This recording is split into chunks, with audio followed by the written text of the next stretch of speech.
आज सुबह महाराष्ट्र के औरंगाबाद में रेल पटरी पे सो रहे 16 प्रवासी मज़दूरों की मालगाड़ी से कटने से मौत हो गई।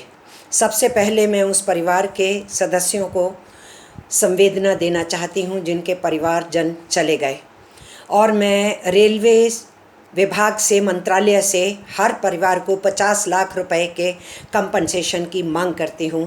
ये मेरी ARTUC की तरफ से मांग है।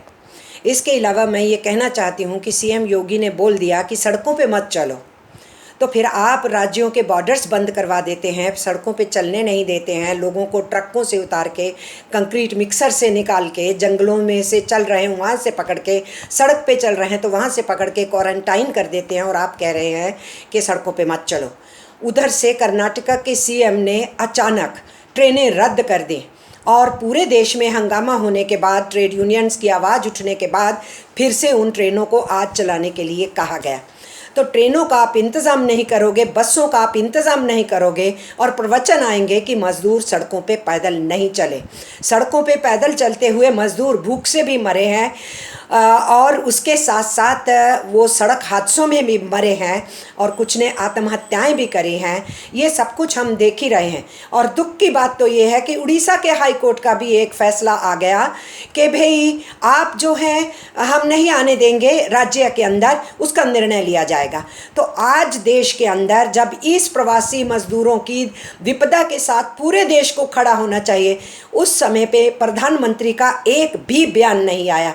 करोड़ों मज़दूरों की ज़िंदगी अचानक लॉकडाउन हो गई क्योंकि उनको मौका नहीं दिया गया घरों में जाने का। रोज़ी रोटी भी चली गई, खाना नहीं है, राशन नहीं है, कैश हाथ में नहीं है, और फिर आप ट्रेन और बस का संसाधन भी नहीं जुटाते हैं, और फिर अगर वो सड़कों के ऊपर पैदल चलने के लिए मजबूर हैं, प्रेग्नेंट औरतें भी, हाथ में बच्चे भी, बूढ़े भी साथ में, बच्चे पैदल चलते भी, तो आप प्रवचन दे रहे हैं कि पैदल नहीं चलें। इसलिए मैं इस मौके के ऊपर फिर से कहना चाहती हूँ, रेलों को चालू किया जाए, बसों को चालू किया जाए, फिजिकल डिस्टेंसिंग मेंटेन करते हुए इनको घरों में पहुँचाया जाए।